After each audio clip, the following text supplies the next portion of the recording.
all other dignitaries attending this discussion. A pleasant good evening to one and all. First of all, let me thank the organizers of this session for inviting me for as a panel member. The honorable speakers in this panel have already discussed about the legal aspects and all other areas which is relevant to sexual harassment at workplace. Being the criminologist and a trainer at the Kerala Police Academy, let me present a different view on sexual harassment at workplace. As we all know, we have a lot of laws, and even for any laws, we have punishments for the accused or the person who is violating such laws. Even that is the same. That is the same for this workplace sexual harassment cases also. Even if there are several such punishments and penalties, as Dr. Previously Judicial Academy Assistant Director told, we have punishments and we have several penalties, transfers, and all these things, even for the sexual workplace sexual harassment cases and all. Why these type of activities are increasing day by day? That's a question of matter. Now, it's a time to think about the punishment or the penalties given to such type of activities. As we all know, the basic objectives of punishments are retribution, deterrence, prevention, expiation, reformation, and rehabilitation. If these objectives are being satisfied in these particular acts or in these particular provisions? That is a questionable question. And let me just tell few things about these particular activities or why to attain such type of penal provisions or to such type of objectives in the punishments. Let me go through some of the causative factors which is happening or which is the main reasons for the occurrence of the sexual harassment. There are so many studies which is revealed that the root causes of the sexual harassment may be the male dominance or maybe the inferior job position or an aggressive masculine trait of male gender, or maybe a misperception about the friendly nature of the women, or the higher academic profile and a lesser job opportunity for the women. These are all causative factors which leads to the sexual harassment.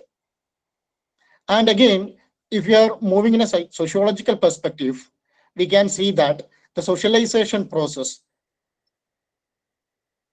that is the process of learning, that is the main reason behind the sexual harassment or any sort of crimes which is happening in the society. Whenever we are giving interference. Hello. Yes, audible, sir. So meanwhile, got some calls, sir. Actually, I don't know what happened for my lap. No, now you are audible. Yeah, okay, thank you, sir. As we all know, the socialization is the main learning process for every human being. And even the males or the females, they are learning through the socialization process by the psychological learning or the sociological learning. And the other thing which is pointed out that the credibility and the victim blaming. That means whenever a woman or a female raises a complaint against a person in a society, in a company, or in any institution or in an organization, suddenly what happens is that the credibility of that particular person, that male part, that will be a major concern, and everybody will be asking one question that, okay, will this person be doing this such type of activities? And suddenly that particular society or that community, they'll be starting blaming the victim, stating that no, you are the person who has done all these things and you are the main factor for the cause, or you are the what is called, you have contributed for such harassment. That is the another reason which is being researched by so many researchers. And again, the other reason which is coined out by the researcher is that the lack of policies in organizations. As John sir rightly told, in every organization we have these committees, And certainly we do not have any such policies to cure or to tackle with these type of sexual harassments. And in the Vaishyaga guidelines or in the act, it is clearly specified that we should have posters, we should have some sort of exhibits there in every organization and institution stating that what is sexual harassment, what are the punishments, and everything has to be there. And so far in any of the institute, I have never seen such a poster or any exhibits stating that this is the workplace. There is an act called Workplace Harassment Act, and this is the punishment for that. No such exhibitions are there. And again, the policies in these organizations. As I told, we have members, and the senior most women will be the member.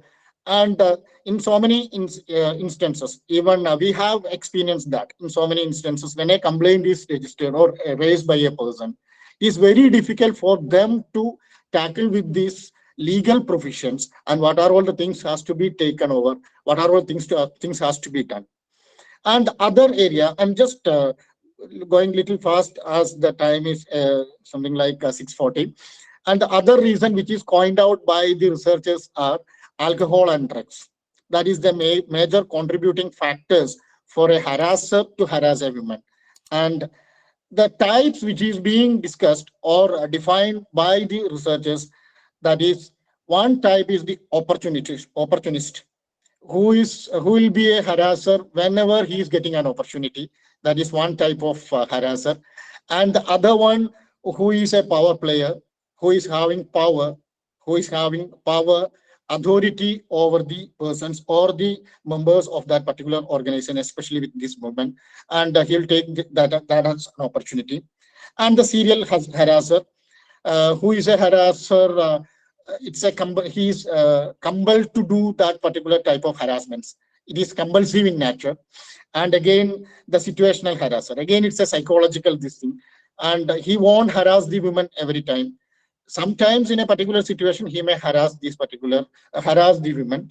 And again, if you are further moving to the psychological reasons, that is, there are mainly something like 6 type of psychological reasons which is laid down by the researchers. That is, lack or limited empathy with others. As we all know, empathy is just like standing in the shoe of others. And this type of harassers, they will not have any sort of empathy. And the second one is the grandiosity, an elevated sense of his own importance. He's thinking that I am the important person and nobody is having any sort of importance. And the third one is the omnipotence, the elevated sense of his own power of strength. He's showing some sort of power over the ladies or the underpowered persons. And poor impulse control over or lack of discipline. He cannot control his own impulses. And if it is in a police point of view, I'll tell that he'll be lacking discipline, self-discipline. And rationalization is the 5th point. Rationalization means he's rationalizing that, okay, I can do this. This is my right. He's rationalizing that this is my right. And who is there to question me? That is the other thing. And again, the psychological reason factor, they have mentioned that, that excessive drinking or drug addiction. That's also other area which is being researched in these areas. And the other area which is being researched is the technological revolution which has happened in these new eras.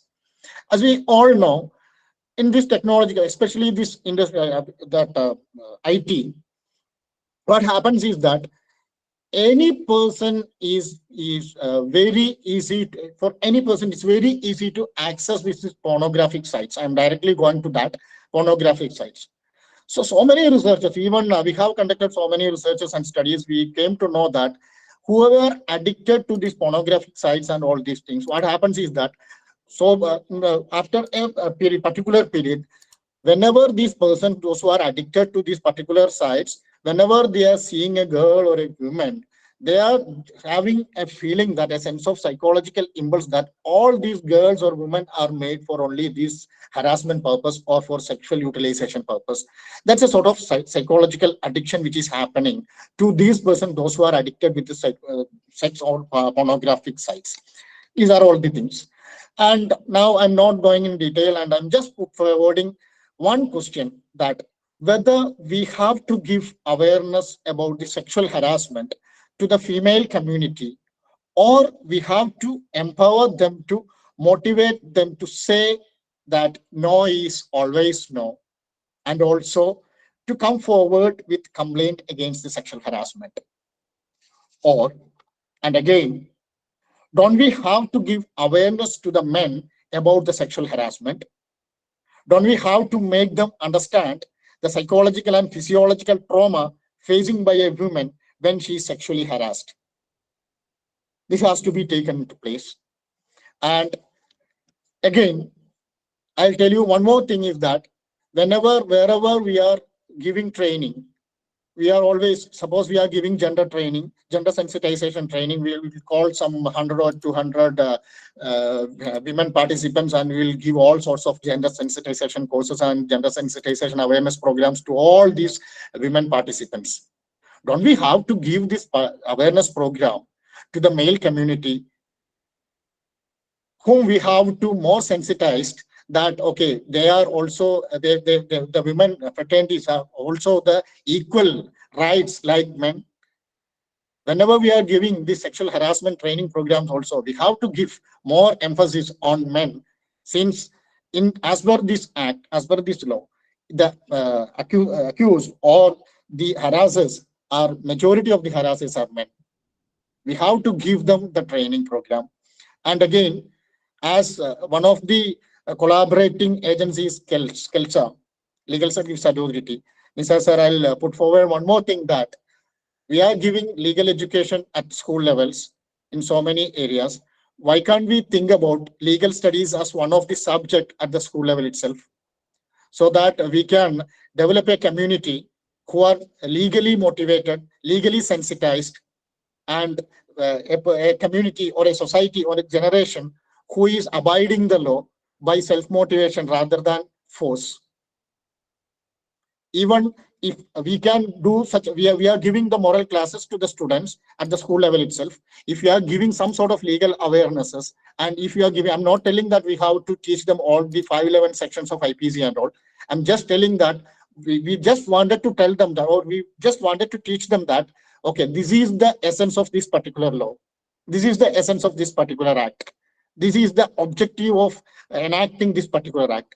If you are giving such an act, by another 10 or 15 years, we can just form a community or a generation who is abiding the law, who is just following the law by self-motivation rather than forcefully enacting the law by just deterring them by showing them that if you are not abiding this law, you'll be punished, you will be penalized, you will be fined, you will be sent to the prison. Not that.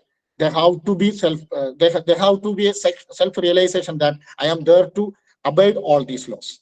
By these few words, I'm just concluding this my points. Thank you very much. Thank you, sir.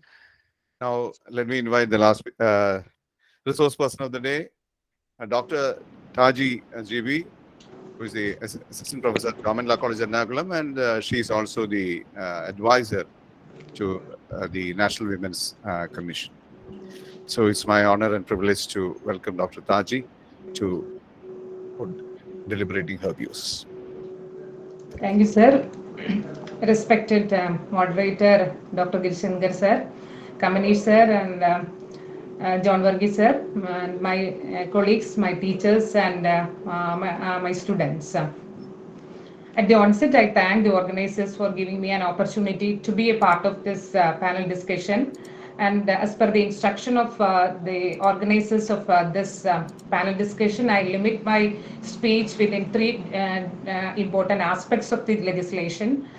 First one is the strength of the legislation, and second one, the loopholes I identified, and the third one is I want to put before you certain suggestions for the proper implementation of this act. Let me start with the strength of this act.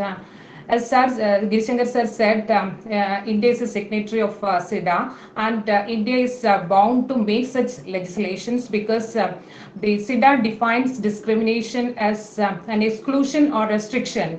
Any type of restriction or exclusion made by a person based on sex in civil, political, and other fields of life.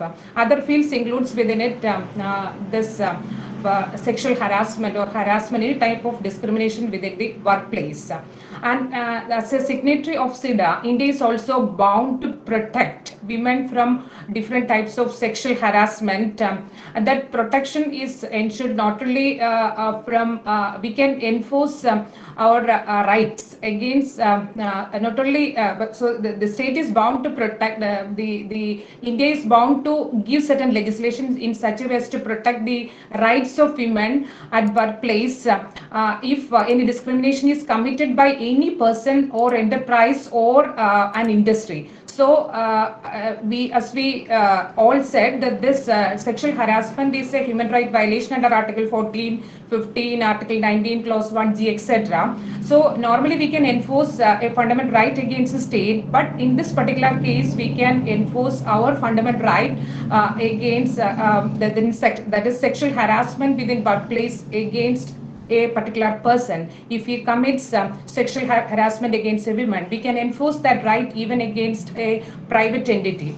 So that is one of the strength of this legislation. And second one is this act not only protects sexual harassment within the workplace, but this legislation protects the economic rights of aggrieved women, because the some provisions of the legislation, this legislation provides that we should consider the loss of career opportunity of an aggrieved woman as a criteria for giving compensation. So economic interest of women is protected under this act. And because the sexual harassment may lead to a skip of job by aggrieved woman because of some psychological or mental injury that she is facing, and so that should be considered as a ground or as a criteria for deciding the compensation to an aggrieved woman. And from this it is clear that this act provides for a safe and productive employment to women community. Then, moreover, this act has given certain provides certain proactive strategies. That is for prevention and prohibition of sexual harassment within the workplace. Because employer is responsible for providing certain active measures for preventing and prohibiting sexual harassment within the workplace.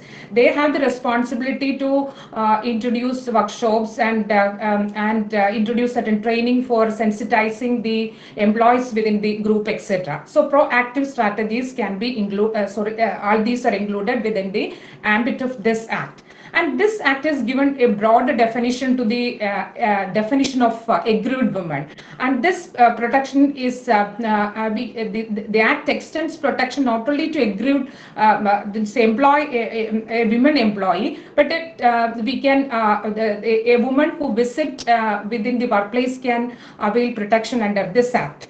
When we go through the different provisions of this act, we can see that the act has given wider definition to the respondent also. It includes within it the employees and other person who visit the workplace. Even though there are certain clauses are there in dealing with the inquiry of the complaint against these persons, as John sir said, but this is such wider broad definition has been given to respondent within this act.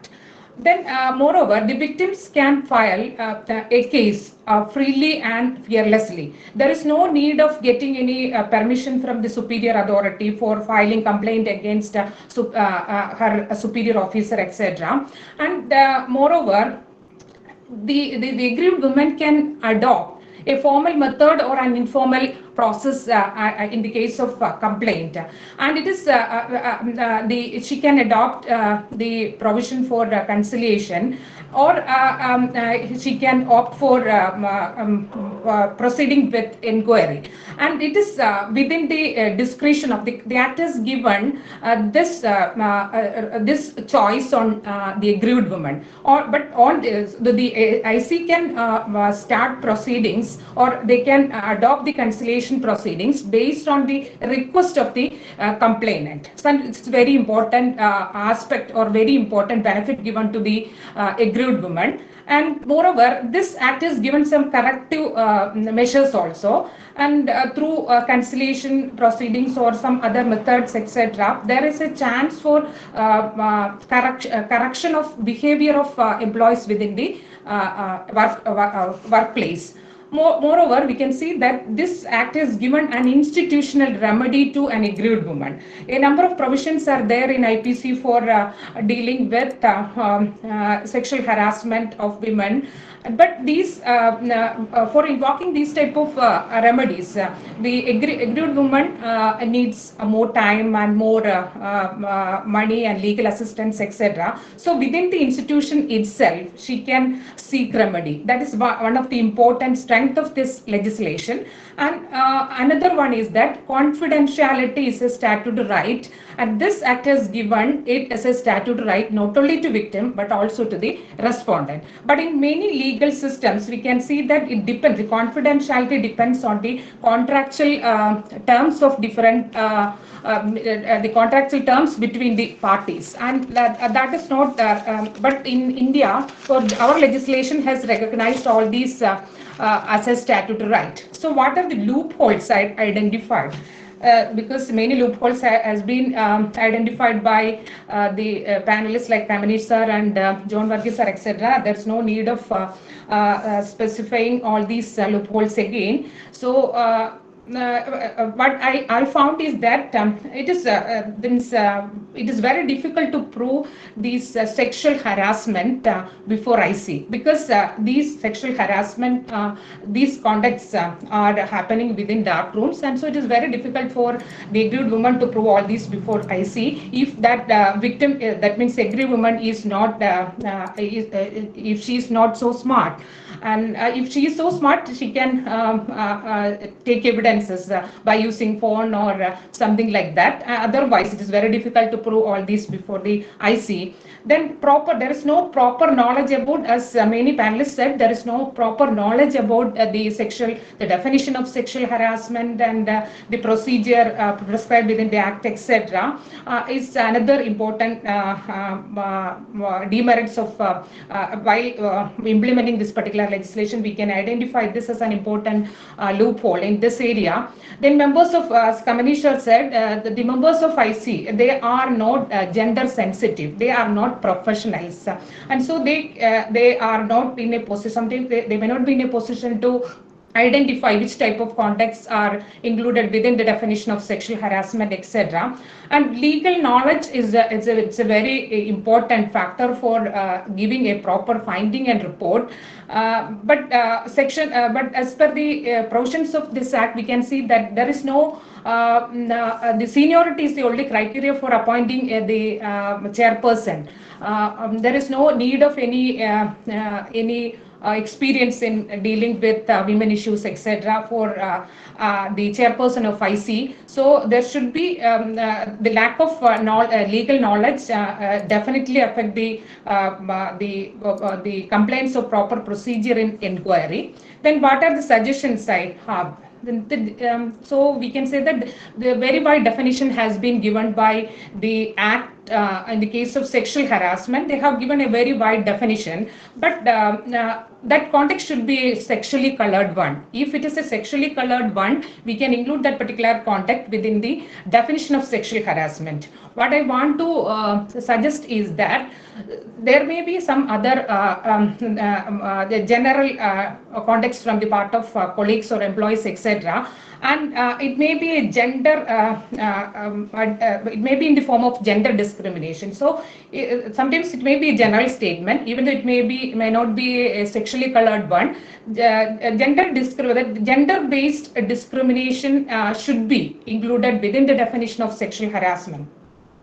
Then there should be a sexual harassment impact assessment study should be needed, because sexual harassment not only affects the rights of women, but also it has some negative impacts on the productivity of the employment also. So we have to study what will be the effect of sexual harassment on the working atmosphere or workplace or on the employer also. Sometimes the victim may skip the job because of the trauma she is facing, and then the perpetrator may also skip the job because of shame or harassment, etc. So it has some negative impact on the workplace and on the employer also. That type of study is needed. Moreover, the sexual harassment is happened outside the workplace.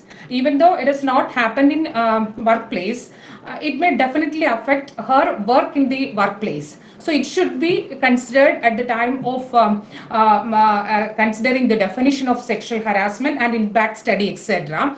Then we should develop some best practices in workplaces based on the change in the concept of the workplace. So the entire concept of work has changed a lot, and we need to do multifaceted needs. There are a number of changes happening in the workspace, and based on these changes, we have to develop best practices for avoiding sexual harassment in workplace, and there should be provision for assistance to the woman. They need, after sexual harassment, she needs medical assistance. Sometimes she needs legal assistance, etc. Continuing assistance is also needed. There should be some provision for ensuring that assistance to her, and that responsibility should be taken by the employer himself, because the sexual harassment is happened within his workplace. And moreover, when there is we can say that there is a lack of reporting in these type of cases, and it may be because of the attitude of the employer. And employer may give in the form of advice, the employer may give some suggestions to the aggrieved woman that what will be the consequences of this complaint, and what are the consequences she is going to face, etc. So these type of and it may be in the form of advice, or it may be in the form of favor, some protecting her interest. So to avoid the same, such type of activities will definitely reduce reporting of these type of sexual offences within the workplace. So there should be a provision in such a way as to give some responsibilities on the employer himself, and he should, in the case of sexual harassment, he should prove before the court that he has taken all reasonable measures to avoid the sexual harassment within his workplace. So within and moreover, sensitization is very important. Sensitization program is very important, not only for women but also for men. So with these suggestions, I conclude. Thank you. Thank you, Raji, and